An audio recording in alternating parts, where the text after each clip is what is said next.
And we are back after a long break, and welcome to episode number 4 of the CyHawk Sports Podcast. I'm Dawson Livingston, joined by Braden Bankin. Braden, how you doing? I'm doing pretty good. I'm glad to be back. I was not wanting to take a break, but sometimes you don't choose when breaks happen. Breaks kind of decide when they happen themselves. But Right. I'm glad to be back. I'm glad to talk about sports again, and let's see how this goes. Let's see if we can knock the rust off real quick. Oh yeah, let's see if we remember how to do this. I agree. Let's just get right into it then. First topic of the day is the football season for college anyway is almost over. I think we're in the last week of regular season football, or maybe the second to last week. I think it's the last week of regular season, and then like the next week's going to be not bowl next games, week's going to be like championship conference games. championships. Yep. Yeah. So Iowa is sitting at 9-2, entering their game this week against the team of the West. I don't even like to talk about them, but I guess for the sake of the podcast, I'll say Nebraska. But I mean, Iowa's got a pretty good chance. I know there's Adrian Martinez, Nebraska's starting quarterback, is out, so I really like Iowa's chances in that. And there's something that on the line in this game. Iowa wins against Nebraska, and if Minnesota beats Wisconsin, Iowa's in the Big Ten championship game, just like that. It's not that far-fetched because Minnesota's a good team, but right now Wisconsin's in the driver's seat. And I just got to say, regardless of what happens on Friday, Iowa had a phenomenal season. I know we lost some games. I know we lost the Purdue game pretty badly. I know we lost the Wisconsin game pretty badly. But if you would have told most Hawkeye fans we'd be sitting at 9-2 and complaining, I think they would be like, they wouldn't have predicted us winning 9 games and at one point in the season being number 2 in the nation. Braden, what do you got? You got any thoughts? I mean, for the last couple years now, not necessarily like 4 or 5, but I think probably the last 3, this Black Friday game has been like a very, very close game, like way closer than it ever should be. And I'm always mad about it because it's like the one week in particular that I really want Iowa to win. And for some reason, they always make it like a 1-score game. So I have a feeling that this one's not going to be that much different. It's probably going to be close, but I mean, now that Iowa doesn't have to deal with the NAIA quarterback trying to make throws, it should be interesting to see what happens for sure. Definitely a lot more interesting than the records would show. Right. But I think Iowa should win this. Emphasis on should. Yeah, I mean they should have won the Purdue game, but should they have won the Penn State game? Probably not. But hey, listen, this Purdue is why we watch.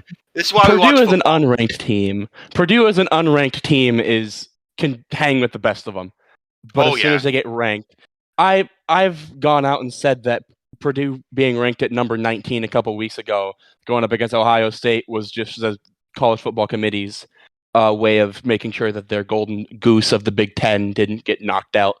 So right. Because now the Big Ten's basically just down to 2 teams, playoff-wise. Michigan and Ohio State, which ironically enough, that game is this weekend. It's this Saturday. Yeah, the big game. Is it at Michigan or is that? I think it's at Michigan. I think it's in I want to say it's in Columbus. It might be Columbus. Let me check real quick.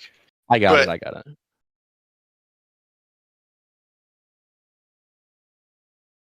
It's in Michigan this year. Oh, it is in Michigan. Oh, that's a huge advantage for Michigan. Yeah.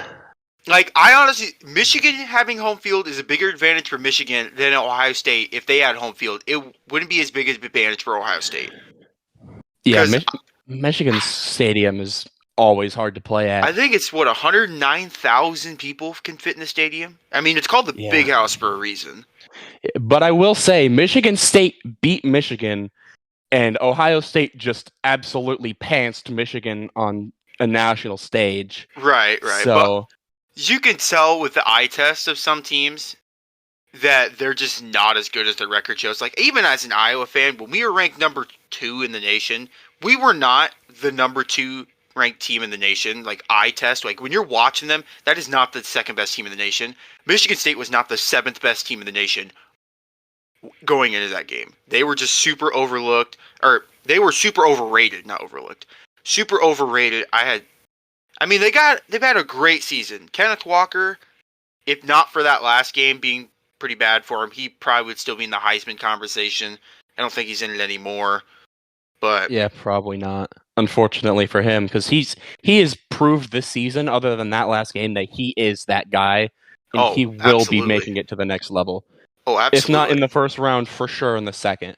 Oh, he's going to be a day 1 or day 2 draft pick. I don't know if he has another year of eligibility because if he's got or if he has to stay one more year at MSU. But wow, Michigan State, they found their star running back for the future, and they've had a hell of a season with them. All right, I'll shift it over to you, Brady. Speaking of diamond in the rough running backs, let's talk about some Iowa State football. Yeah, right. So we are, I think, 6-5 going into the final game against TCU. Yeah, our season is probably pretty close to we're at this point just fighting for some sort of nondescript bowl game. It's definitely a letdown of a season going into it ranked number 7. I had very high hopes. Right. I guess that's what I get for trying to actually have faith in an Iowa State football team. Right. But yeah, to get to the you were saying. If you would have told an Iowa State fan who is the coach before Matt Campbell? I'm drawing a blank. Paul Rhodes. Can't I think of it? Paul Rhodes. If you would have told an Iowa State fan that they would be complaining that they're making bowl games under the Paul Rhodes era now in 2021, I think any Iowa State fan would be complaining about making bowl games. I mean, guys, the last 4 to 5 years, you guys have had an incredible run with that group of seniors. Matt Campbell is an actual football god. He is. I would sacrifice my firstborn son to keep Matt Campbell in Iowa State for the rest of his career. Really? I don't know if I'd go that far, but I'm pretty sure they're gonna at least have one statue of Matt Campbell outside of Jack Trice. By the time he's done. But yeah, he turned around that program. That program wasn't good. Absolutely. Up until he got there and just brought in his guys that he wanted to recruit, and that's when you guys would you finish 10-3 last year? That sounds about right. 10-3 or 11-2, smoking Oregon in the whatever Fiesta Bowl. Is that what that one was? The PlayStation one. Yep. You know what? I just gotta say, it's a good year if you're a football fan in the state of Iowa. I just gotta say that because we've had some years where both teams have been down and it's been very depressing. The last 2 years have been good. If the gods are going to punish us as humans with the bug, at least they're going to thank the Iowans for making football and having faith in their teams. And I know this might be biased, but I personally think people in the state of Iowa are the best fans out there because... Yes, we travel. Number one, we travel. And number two, because there's not a pro team, stadiums are filled. Every single... Iowa State, even when you guys weren't that great, was filling the freaking stadium every single weekend. We would go 2-10 and still have packed stadiums against Kansas. Yeah. It didn't matter. If nothing else, Iowa State fans are loyal. I think anyone in the state of Iowa, whether you're an Iowa fan, an Iowa State fan, a UNI fan, any fan of an Iowa college, you have to be loyal because there's some roller coaster of emotions that you must go through if you're one of those fans. Yeah, and I don't want to come out here and say that Iowa should have a pro team, but just looking at the history of Iowa sports fans, you got to know the fan base is there. Right. If nothing else, you'll sell tickets. Right. No problem. I don't know how you'll get the funds to build a stadium, but it'll pay itself off in no time. You're right because look, here's a great example. we're NFL fans. You're a San Francisco 49ers fan. I'm a Kansas City Chiefs fan.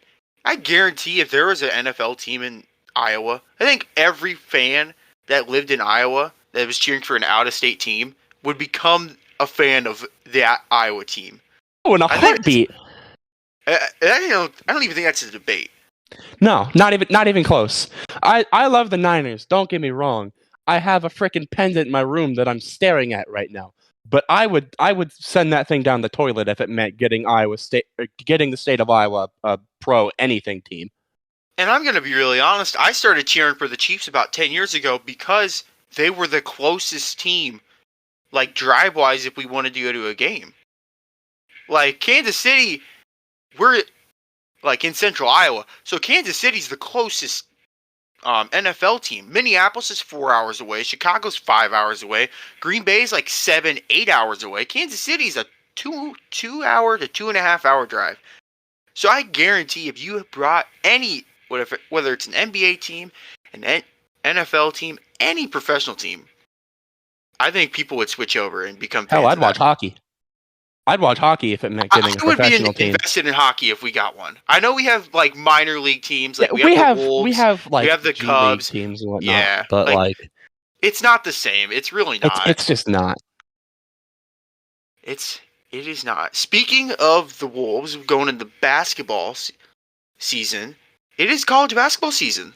It's kind of the best time of the year because you get to watch college football and college basketball all at the same time. Granted, the games for college basketball aren't that great because it's still like the first 5 or 6 games. You're not going to see the most competitive scores, but still, it's college basketball season. And both teams, Iowa and Iowa State, are undefeated so far. That's great to see. I mean, I don't think either team really had high expectations going into the season, but it's just good to see that both teams are undefeated so far. What are your thoughts? Yeah, I mean, it's not quite as impressive because we've been playing the cumulative of like Alabama State Tech University. Like, it's not been superior competition, but Iowa State has already doubled our wins of last year in the first 4 games. Right. So I'm happy about it. And for Iowa, like you lose 2 guys to the NBA, and you're like, next year's gonna be a rebuild. But Keegan Murray's been playing out of his mind. We have J-Bo back for like the 10th season in a row. I mean, I was an 8th grader when he started playing at Iowa, and now I'm a freshman in college. So that just tells you how long he's been at Iowa. So I'm just super happy that we're undefeated and we're playing really well. We won't have as great of a team as we did last year because it's kind of hard to replicate what that team was last year. But it's still great to see that both Iowa and Iowa State are undefeated in basketball. And let's see if this continues to the Iowa State basketball game. Because if we got an undefeated CyHawk game in basketball, I might have to drive up to Ames this year and watch that game. Yeah, those tickets aren't going to be cheap, but I will pay it. I will pay it to see that. It'll be such a good game. Because both teams are very competitive. I know Iowa State's probably a little bit more defensive team than Iowa is. I mean, as an Iowa fan, we don't defend the ball at all. We go on a track race to see how many threes we can put up. I mean, we're averaging 99 points a game through our first 5, but we give up like probably 75 points a game. So it'd be interesting. It'd be an interesting game to see. Yeah, definitely. I definitely would. I think what's for sure going to be the telltale sign to see how legit at least Iowa State is. I'm not sure about Iowa's schedule up until the CyHawk game, but I believe it is tomorrow, I think. Let me double check that. Xavier? Up against Xavier. It's tonight, yeah, it's today. Probably not tomorrow because Thanksgiving. But tonight, there are some games tomorrow, though. Well, there are some games. That's like basketball games? Like college basketball? Really? Yeah. Huh. All right. Well, continue, though. Would not want to be those kids, but yeah, I mean, tonight at 6 o'clock, going up against number 25 Xavier, I think that's going to be all right, are we good? Are we actually a good team, or have we just been playing the equivalent of, not even the equivalent, literally D2 schools? You know, as you were talking about your game against Xavier, I just happened to pull up Iowa's schedule before the CyHawk game, and we get a pretty easy game on Friday, but then we get 3 really tough games in a row. At Virginia, at Purdue, home Illinois. Purdue's number 3 in the nation, Illinois' number 14 in the nation. Ooh, yeah, no. Xavier's the highest ranked team Iowa State's going to have to play. After For a that, it's while. going to be Arkansas, Pine Bluff, and Creighton, and then Iowa. So, I mean, if Iowa can make through that schedule, let's see, out of the next 4 games, there's 4 games for the CyHawk game. If they can go 2-2, I'd be ecstatic. That'd be a success. That'd be a huge success for you guys. Because we'll most likely pick up that game on this Friday. It's versus Portland State. I can't imagine Portland State's that great of a team. But you never know. So, yeah. If both teams, I know it's probably a long shot, but if both teams can stay undefeated for that game, that'd be probably one of the better CyHawk games we've had in a while. Just like in football, it was probably the best CyHawk game that we've had in the history of the CyHawk game. Both teams were ranked top 10 at the time. That'll probably never happen again. It was fun for you to watch. It was pretty good. It was pretty good to watch. All right, you got anything else for Iowa State basketball? I mean, no, not really. I mean, it's going to be interesting to see how that unfolds, I guess. Right. But I think I've said everything I wanted to say about that. All right. And this next segment, I mean, what have we missed? We've been gone for almost 3 weeks now. Have we really missed anything like newsworthy? I know the NBA, I think they're about 20 games into the season so far. NFL, we're going into week 12. I mean, we haven't really missed that much like groundbreaking news. Like there's been some guys getting hurt. I mean, but that happens usually. There's been some injuries. There's been some trap games. Yeah. I mean, the only thing that I can really think of that we missed actually is an Iowa State thing that I forgot to mention earlier. But Breece Hall officially tying the NCAA record for consecutive rushing touchdowns, and if he gets one more on Friday, the record's his. You gotta think that's in the back of Matt Campbell's head. Oh, he wants Breece Hall to get that record. I have a feeling he cares. I'm not going to say he cares more about getting that record. He obviously cares about winning, but you got to think he's going to be trying to feed Breece on the goal line. Oh, absolutely. I feel like if nothing else, with 2 minutes left, if we have the ball, we're going to chuck it up to Hutch, and he's just going to fall on the 1-yard line. Just so you can get that record? It's gonna be like when you're playing Madden and you're trying to get your running back to 4 touchdowns to get him the superstar X factor. So you just chuck it up to your double me receiver, and just fall on the 5 and just let him eat. Yeah, it's gonna be the equivalent of that, pretty much. All right. Or at least we're gonna try, I guess. I mean, other than that, I can't really think of anything. No, I mean, I guess if we picked a 3-week span to not record a podcast, I think we picked a good one. I think. I mean, let's hope that doesn't happen again. But yeah, I mean, I would like to not have to go that long without recording a podcast again. But I mean, we're back. That's what matters the most. We're back. All right. It'd be better if we had our third co-host, of course, but something's better than nothing. Yeah.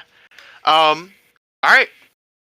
Week 12 locks for the NFL for this week. Bank, do you want to start us off? What are your locks? This is the part. This is the part where I look like a fool. So because I come out here and just tank. Before you start, when we did our locks the last time was for week 9. I went 3-2, and Braden, what did you go? 1-4. We're not great at making these locks. I'm not gonna lie. Well, to be fair, this has been the most inconsistent year for football, I think, in a while. Do you want to start off with yours? Yeah. All right. I was just saying that it's been the most inconsistent year for football, but one fact remains the same: Detroit can have no nice things, and they haven't won a game yet, and I don't see that changing with or without Matt Nagy at coach. I got Chicago winning on Thanksgiving. Okay. I have that as a lock. And honestly, that's a win-win for me because I don't necessarily have an opinion on the game, but if Chicago wins, then hey, my lock was right. And if Detroit wins, then holy hell, the entirety of social media is going to lose its minds. That's just Right. going to be fantastic to watch that all unfold. But yeah, we got that game. I have Dallas over Vegas. They did just lose to Kansas City, but like Kansas City has remembered how to play football again, and I am Yes, they afraid. have. Yes, they have. So I'm not going to hold that against Dallas too much. Las Vegas is still recoiling from that. Yeah, they've had a rough few months. They've had Yeah, a rough few months. I got Dallas taking care of Las Vegas on Thanksgiving as well. But the other game, I don't really feel confident in either of those teams, like necessarily taking that out. So moving Right. on to the Sunday games, I got Tampa Bay over Indianapolis. I mean, Carson Wentz has been playing like it's 2017 again, He's been but playing out of his mind. even still, that Tampa Bay team is still just simply too talented to be able to like not take care of business. Right. Assuming Jonathan Taylor doesn't actually single-handedly kill my fantasy team again. Yeah, no I think kidding. Tampa Bay's got that one under control. I have Philadelphia over the Giants. The Giants did get rid of Jason Garrett this last week, so we'll see if that helps their offense kickstart again. But I'm not feeling too confident in that, especially since Jalen Hurts has been running like a madman the Right. last couple of weeks. I think Philadelphia is going to take care of the Giants fairly well.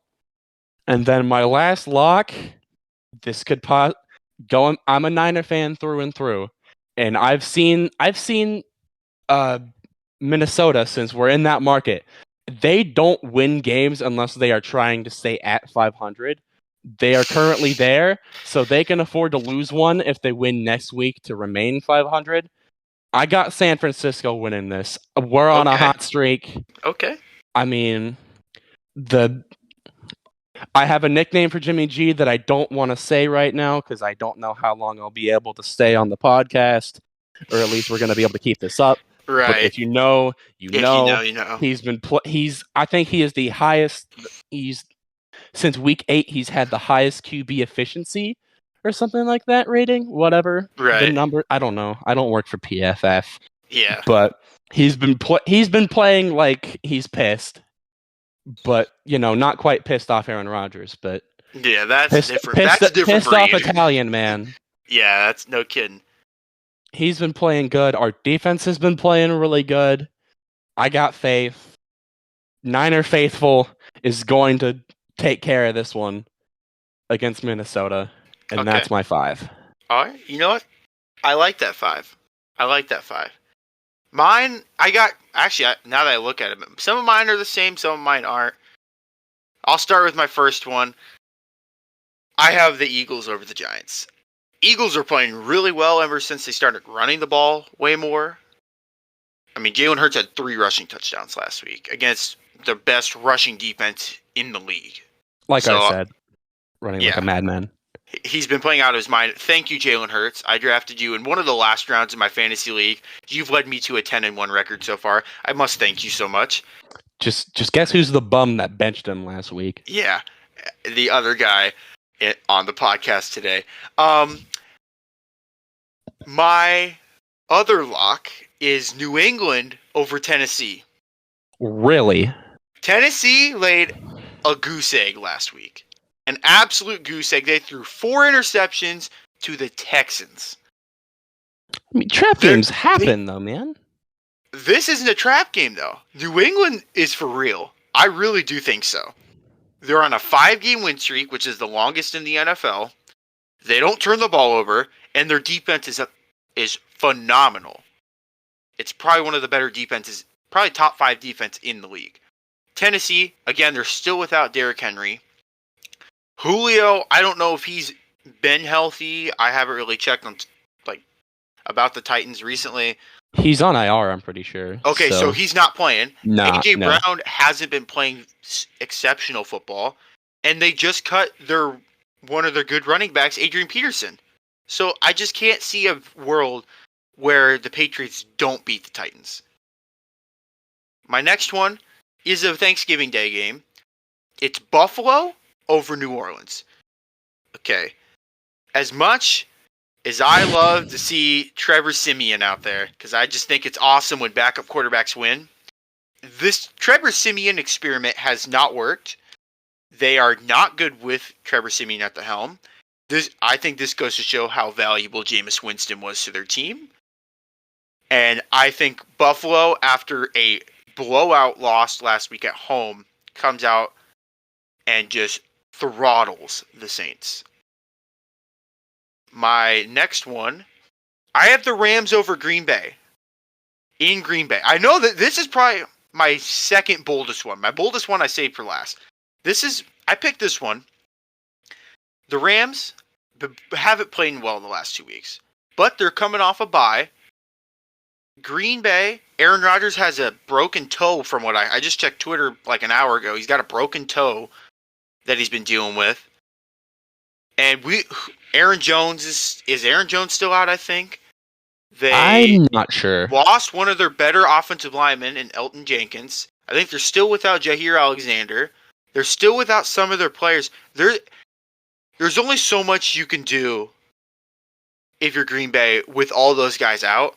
And I think the Rams, with this bye week, figured out a way to get Odell involved, and they figured out a way to just make Matthew Stafford look really, really good.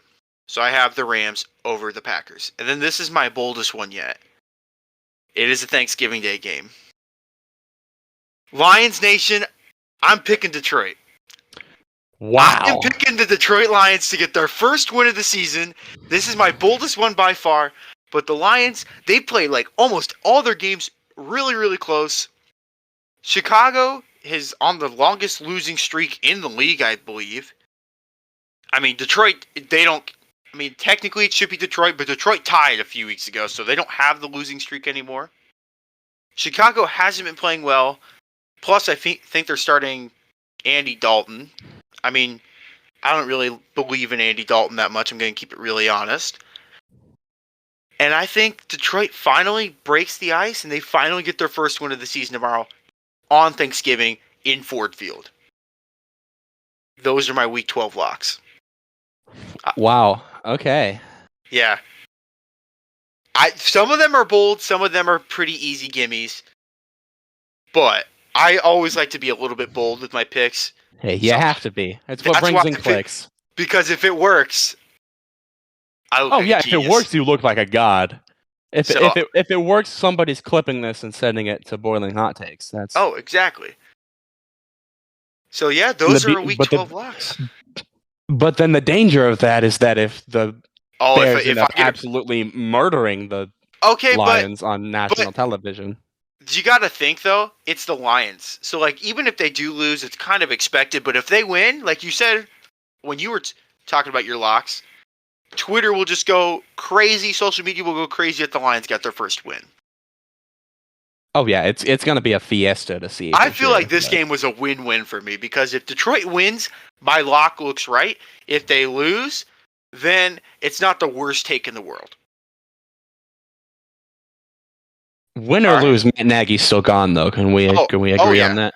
I think that's pretty much set in stone. That the writing's on the wall that tomorrow's his last game. Like, it's gotten to the point where Matt Nagy's son's playoff games, the opposing fans are cheering "Fire Nagy." So it was at the Bulls game too. It was at the Bulls game. Yeah, he's a dead man in Chicago. Oh yeah. All right, let's talk about. If we had to make predictions right now of the NFC Championship game and the AFC Championship game, who's going to be in it? We don't have to necessarily pick who wins that game, but who's just going to be in it from the NFC side and the AFC side? Braden, who do you got? I think I'm going to start with the AFC. Okay. I think the first team I have is Kansas City. I think Kansas City, They're on a hot streak again. They've been successfully brought back to life. They're good at football again. I don't know what else to tell you. This is why I'm not discrediting Dallas's loss to them. No. Although they should have put up more than 9 points, but I digress. Kansas City had to win that game. Dallas didn't really need to win that game. That was definitely a must-win for Kansas City, and they won. So if they can keep winning must-win games like that, they're gonna make it to at least the championship game. Who else you got in the AFC? Let's see.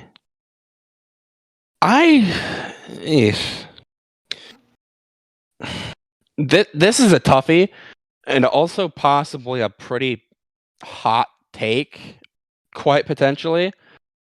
But if Tennessee can hang on for the rest of the year, they might get Derrick Henry back just in time for the playoffs. And they can just go back to what was absolutely killing teams in the regular season with Derrick Henry healthy. Right. If that happens, I have Tennessee. Okay. Now go to your NFC. Who do you got coming out of the NFC? Is I think way tougher to pick. Yeah, because there's 5 juggernauts right now in the NFC. I think we can all there's the Cowboys, there's the Cardinals, Rams, there's the Packers, there's the Bucks, and one of those teams is going to lose a game. One of those teams in the first round. Yeah, one of those teams will not come out of wild card weekend. They just won't. But with that being said, I think the Cardinals are going to make it. I think they've proved that they're legit. They're winning games with Colt McCoy at quarterback, and he's not even playing that bad. So when they get Kyler Murray back, it's going to be scary. Oh, yeah. Just like it was before. I think the Cardinals are going to make it out. And for that other team, I really don't like saying this, but I think it's going to be the Bucks. I think they're going to go back. I think it's either going to be them or Dallas, and my heart hurts less by saying that the Buccaneers are going to make it again than saying that the Cowboys are going to make it. And I don't care if the fans slaughter me. I genuinely could not care less. You don't think the Niners are going to turn their season around and make it to the NFC Championship game? Not in that division. That's true. That is probably the toughest division. They're gonna. I think they could. I think they could make a 7 seed, but they're not making it out of wild card weekend. Right. You never know though. We saw Jacksonville beat Buffalo a few weeks ago. It is. I'm not saying it's not. I'm not saying it's impossible. I'm just saying, if I'm going to sit here and make an educated guess, I say that the 49ers are going to make the NFC Championship game, then that somehow might be my worst take yet. Right. But yeah, I got Cardinals and Bucks, and then I have Chiefs Titans with an asterisk if they can get Derrick Henry for the playoffs. So, okay, let's play that game. So what if they don't get Derrick Henry? Do they still make it there? If they don't get Derrick Henry, no. I don't think they do. What team would if Derrick Henry doesn't come back? If they don't, I think New England. I think New England will. Wow. I just have a feeling they are red hot right now. Bill Belichick is proving that he was not carried by Tom Brady off of his Mac Jones protege. Oh. Absolutely. I mean, their defense is playing really good, even though they traded away Stephon Gilmore. Like that, I think it could be the Patriots. Right. I think they have a good shot. You just basically stole my AFC prediction. I was picking Chiefs and Patriots. Like you just said, the Patriots are on a hot streak. The Chiefs figure out how to play football again. And I could see Baltimore making a case. Yeah, I could see it. I could see Buffalo making a case. But at the end of the day, I still think Kansas City gets in for the 4th straight year. They'll make the AFC Championship game. And I think Bill Belichick will make the AFC Championship game. Now, whether that game is going to be played in New England or in Kansas City, well, they're tied right now. Be good. They are, and they don't play each other. But as is right now, it looks like New England would get that game home. So it's going to be interesting to see, to say the least. And then for the NFC, I'm going to take the easy one. I'm going to take Arizona. I think Arizona has shown, like you said, Colt McCoy is they're playing really well with Colt McCoy and no D-Hop and no Kyler Murray. Like they're going to be there. Let it be known the same team that lost to Colt McCoy and company freaking embarrassed the Rams. Right. Granted, it was Odell's first 4 days there, but still. Yeah. And credit where credit's due. Dude, this NFC is so difficult to pick. It is. Because it's like you got Dallas, and if Dallas can get healthy, because right now they're not healthy. Amari Cooper, I know he's on the COVID list. Tyron Smith's out. They got a few other guys that just aren't 100% right now. But granted, no one's 100% at this time of the year. It's like the NFC and the AFC are almost polar opposites, where the NFC is just a bunch of juggernauts, and the AFC is it's just a bunch of super consistent, other than 3 teams. Yeah. There's only 4 teams in the AFC that are below 500. Everybody else in that division is either at or above 500 right now. Right. So, I said the Cardinals. I can't get my mind around picking the Bucks. I really can't.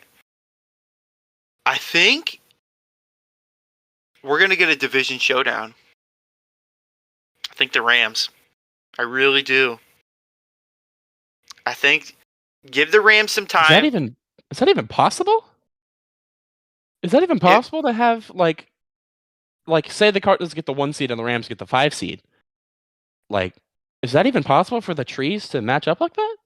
I think it's a possibility. I think there would need to be a big upset. The 6 or 7 seed, whoever is 6 or 7 seed would have to upset for that to happen. Right. But I mean, it's not out of the realm of possibility, but that's...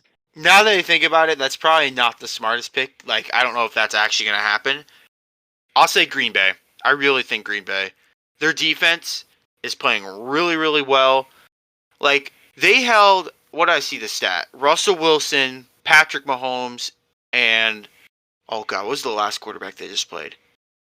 Not Kirk Cousins. It was someone else. Anyway, they played 3 really good quarterbacks in a row, where they held them to 1 touchdown and 4 picks, without their number 1 corner, Jair Alexander. Oh, and that Packers defense just held Russell Wilson to his first scoreless game in his career. But then, granted, it's with a mashed potato thumb, but still. Well, they also just got 34 bombed by the Vikings, so. Yeah. That's the thing is, true. I don't really feel I guess I'm going to make my change again. I think Dallas. I think we're going to get Arizona, Dallas. I really do. Okay, I'm done changing my mind. The NFC is so difficult for me to pick. I'm just going to stick with my gut. I'm going to Arizona, Dallas. There's so many teams that I think deserve a spot in that game, but there only can be 2. Yeah, and theoretically in the NFC, one of those 5 juggernauts will not win a playoff game. It's crazy to think about, but one of those 5 teams will not win a playoff game. And that's assuming that all the juggernauts win. There could be an upset where 2 of them lose, or 3 of them lose, or 4 of them. We could see, it's just crazy in the NFC right now. Yeah. All right. Let's go back. Let's go a little throwback right now to episode number 1, where we talked about our NBA award predictions for the season. I just want to go back and revisit and see where we were wrong, where we were right. I know we're only a month in, but I just want to see how we're doing on those picks. Braden, you want to start us off? Sure.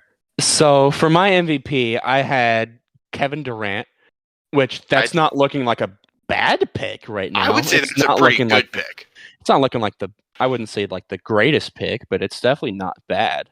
Right. I mean, Kevin Durant is leading the league in scoring. That's true. That is I'd very say true. so far, I think that's a good pick by you.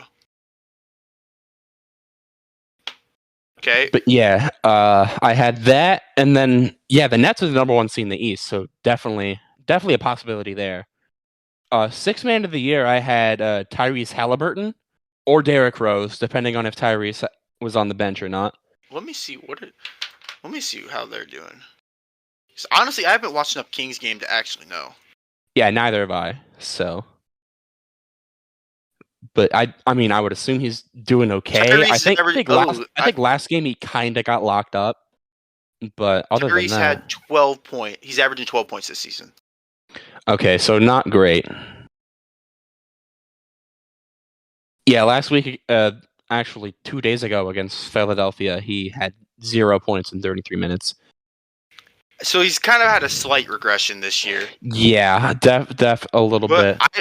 Is Derrick Rose doing that well? I mean, Derrick Rose is almost like the best player on the Knicks right now, other than Julius Randle. Derrick Rose is averaging 12 points a game this year. Really? Yeah. It feels like he's putting on more than that.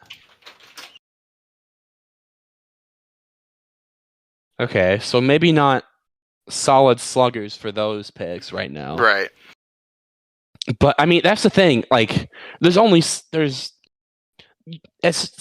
it's so hard to pick. Like, but you're not going to get flamed for these. You might get flamed for the one pick you made. Yeah, we'll get to that one in a second. But yeah, in my defense, that is probably the hardest one to choose, just because it's hard to see if anybody's actually going to. Right. We'll get there. Yeah. Anyways, Rookie of the Year, Cade Cunningham. No. That is. I mean, he's starting to do a little bit better. Honestly, up in the air right now. It's really. I thought originally it was going to be Mobley running away with it, and he was running away with it. Him and Scotty Barnes, but Mobley's hurt. Barnes hasn't been playing that well recently, so it's a very real possibility that we could see Cade Cunningham get that Rookie of the Year. It's definitely not impossible. Let's see. Jalen Green is averaging. He hasn't been doing that great. He's averaging 14 points. That's not 3 rebounds, that's 2 not assists. Rookie of the Year material. Not really. Cade Cunningham's averaging 13, 6, and 4, or 6 and that's 5. Not bad. So about the. But he also started the season off terrible. Oh yeah, he started the season with like. It was bad. He was shooting 4 for 17, 6 for 17, 8 for 18, 4 for 10. Like, hell, even against Miami yesterday, he shot 2 for 10. It takes a while for these rookies to get consistent. Unless you're Chris Duarte, who's literally 24 years old. Yeah, who I think is as old as Devin Booker. Which is crazy to think about because Booker was drafted in 2015. Yeah.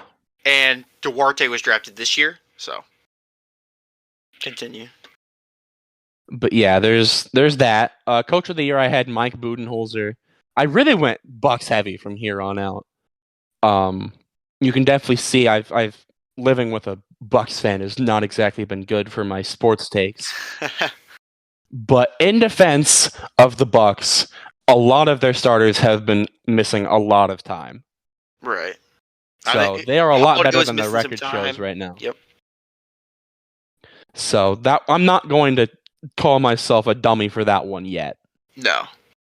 Defensive Player of the Year, I had Giannis winning that one. Again, I don't know if that's a bad pick, but it's not a good pick either. Let me see. Let me compare his stats to what he was averaging his Defensive Player of the Year season. He's averaging more blocks and the same amount of steals as he did last year. So it's so it's definitely possible. So yeah, I wouldn't say that's a bad one either. I think your only whiff so far was your most improved. But looking back at mine, maybe 6 man perhaps. Yeah, that's what I meant. 6 man. No, you were just preemptively willing to hand me my L for that one. No, but I deserve that. I deserve it. I'm willing to come out here and say that was an awful pick. I kind of realized as soon as I said that even that was just I should not have spouted Right. those words out of my mouth. I'm So, willing to hold my L for that. Somebody can send that somewhere. do you That have was just a bad pick. just the 2 awards left, or do you I have 3? think that all I had left was most improved. I Oh, already said MVP, 6-man, rookie of the year, coach of the year, defensive player. oh, All I yep. had Go left to was your most most improved. improved. But yeah, that's it. Uh, I fumbled the bag on Jordan Nwora. I thought he was going to do better than he did. He's not been playing good. His mentality has been to shoot the ball as soon as he gets it and then brick. So You know, I'm not proud of that. I hate to do this game of I told you so, but I'm gonna have to say I told you so. Yeah, When me and Trey were in there, we were talking, and you brought up Jordan Nwora. Me and him started laughing, and you know what? If Jordan honestly, Nwora, I would have laughed too. if Jordan Nwora pops off the rest of the season and averages a good 18 points a game, he'll probably win it. Oh yeah, I'm gonna go ahead and say right now that pick is an L. But if he pops off the rest of the year, I'm gonna rescind my resentment, and I'm going to go back to saying I was right. But saying right now, I am a fool. Right. As it stands, and if the end of season is right now, I am a fool. So how many picks that you made are you confident with? That could still very well happen out of the 6. I think there's 6. Yep, 6. Out of the 6, I think 4 are still possible. I think if I had to make any changes right now, I would say, like if I were to change these and make a fresh slate, I honestly could keep Durant and probably Cade and Giannis. I would probably say coach of the year could go to Billy Donovan, just because he has led the Bulls to the 3 seed right now in the East, and I think that's just off of a tiebreaker. And but yeah, and then most improved probably gonna go to Jordan Poole. He's been playing out of his mind this year. That whole Warriors team has been playing out of their mind. Yeah, and I don't. When Clay comes back, I don't know how they're going to run that roster, but if I don't know who's going to be playing shooting guard, small forward, whatever on that team. Right. I mean, but the amount of guards that they're going to have, the amount of guards they're going to have back, I think Gary Payton's probably going to end up hitting the bench and have a good shot at taking that 6-man award. Oh yeah. Well, think about it. They're not only missing Clay, they're also missing Wiseman. And I know Wiseman isn't the greatest fit for the Warriors, but he's still good. He's still a good center. I mean, he only played 20 or 30 games last year, but he was effective in almost all of them. All right. I honestly, I like your award predictions. You were more accurate than, looking back at mine, I had some whiffs. And we'll get to that in a second. MVP, I had Luka. I mean, I guess I haven't really been... I know he's hurt right now, or he's not playing. So, I mean, that's probably... I wouldn't say a whiff quite yet. Yeah, I guess, yeah. He's averaging less points this year, less assists. So, that might be a whiff. I might hold my L on the Luka MVP. Because I don't think Dallas is playing particularly well either. So, I'll hold my L on that. So, I'll just say 0 for 1 right there. This one, though, I still think could happen. And it's Rookie of the Year. And this might be just a teensy biased. I think it's Evan Mobley. I really do. I think before Mobley got hurt, I think the race for Rookie of the Year was between him and Scotty Barnes. And I don't know if Scotty Barnes has necessarily played that well. I know he played really well to start the season, but I haven't really watched to see if he's played well the last few games. But I still think Evan Mobley, once his injury's only 2 to 3 more weeks, I think once he comes back from his injury, I think he will reestablish himself as the Rookie of the Year. He definitely has a good shot at that for sure. And the Rookie of the Year is kind of open. There's no one definitive guy that's running away with it in a lot of years. Right. Oh God! I noticed another whiff. I picked a Utah Jazz player, but it wasn't Jordan Clarkson, and I instantly regret it looking back at it. I picked Joe Ingles to win Sixth Man of the Year. That was bad. He's only averaging 7 points a game. Ooh, yeah. Less assists, less rebounds, worse from the free throw line, worse from three. That's... You know what? Eesh. I'm holding my L. I'll hold my L right now. That one was bad, and I'll continue to. I don't want to talk about that one. That was bad. All right, most improved. I whiffed on this one too. I said MPJ, and he wasn't. He's just been hurt. Really, that's all it's come down to. I mean, that's been just the story of his career, really. He's been hurt since he's been drafted. And that's a lot of players, too. Like, they have so much potential, but it's just like if they can just stay healthy. Yeah. Michael Porter Jr.'s only played 9 games this year. He's averaging just under 10 points a game, shooting 20% from 3. Like, that's a whiff. I gotta say, I am not very good at making these award predictions. You still, even though he's been hurt, I would still say your most improved was better than mine. But really, other than my most improved, honestly, looking back at these, I didn't do that bad. These last 2 ones, I still feel like I got these ones right, and I still will back these up. Depoy, Defensive Player of the Year, went Anthony Davis. Anthony Davis this year has been playing really well. He had a bad year last year, and he is silencing all the haters this year. I know the Lakers aren't doing particularly well, so it might hurt him when it comes to this award. But, what is he? Averaging 2.2 blocks a game, 1.2 steals per game. He's averaging a double-double. Anthony Davis has just been really, really good. So, he's having a much better season than he did last year. So, I'm still feel confident about that pick for Defensive Player of the Year. And then Coach of the Year, I still feel confident about this one. I went with Steve Nash. I feel like that's a pretty good Coach of the Year because Brooklyn's number 1 in the East right now. And they got the 3rd best record in the league. And that's with no Kyrie, and who knows if he's going to come back at all this season. Probably not, but let's just say they might get him back and they start to play better. So I still feel confident about that pick. I mean, so what is that? I would say I'm still good for Anthony Davis, Steve Nash, and I'm 3 out of 6 that could still possibly win the award. I whiffed on probably the MVP, my 6th man, and my most improved. I whiffed on 3. So right now, your predictions were probably better than mine. But it's still early, so we don't know quite yet. Yeah, and the only prediction that I remember from Trey was he said that Harden was going to win MVP, and that's been looking wrong. I thought he said Curry. Did he say Curry?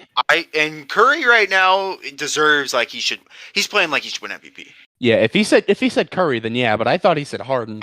I'll go back and look on our first episode. He might have said Harden like to try to rebuttal mine.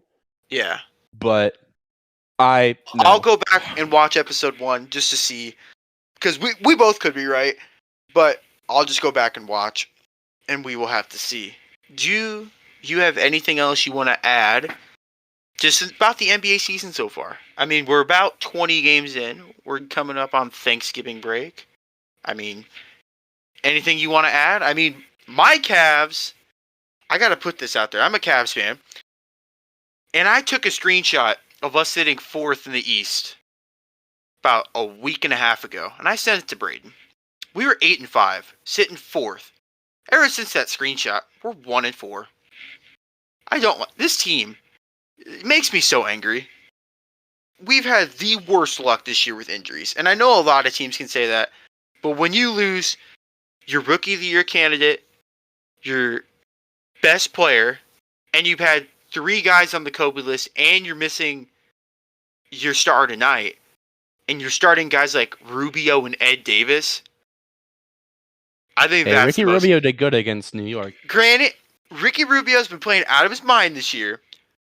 But if you would have told me at the start of the season that the Cavs would be down at one point, Colin Sexton, Darius Garland, Isaac Okoro, Lauri Markkanen, Jared Allen, and Evan Mobley all in the same game, I would have said the Cavs were finishing with the worst record in the league. Because the starting lineup that would be in would be like Rubio, Ed Davis, Cedi Osman, God, Dylan Windler, like guys like that. Guys like that aren't going to win that many games in the NBA. That's just my opinion about the Cavs. You got anything? Yeah, when you're forced to start NBA 2K auto-generated players, you're probably not going to win a lot of games. I know you're sitting really good. The Bulls are the 3 seed in the East. Sitting 3, we are 1 game back of the 1, tied with the Heat, record-wise. Yeah, we're looking good. And I believe I saw a stat somewhere that both Zach LaVine and DeMar DeRozan, I think DeMar is 1 and Zach LaVine is 2 in the NBA right now in fourth quarter scoring. Yeah, DeMar DeRozan has 118 and Zach LaVine has 101. And that's first and second in the league in the scoring in the fourth. Nice. So we're doing pretty good for ourselves, I'd say. And one other thing, I know we talk about the Warriors and how the incredible start that they've had to the season with their 15-2. Don't sleep on the Phoenix Suns. Yeah, the Suns are 10-0 in their last 10. They're on a 13-game win streak. Granted, they do play the Cavs in the next few days, so we'll see if the Cavs can end that win streak, which I don't think will happen, but I mean, the Cavs weren't supposed to beat the Nets last year with Kyrie, Harden, and Durant. Just saying. I'm just saying.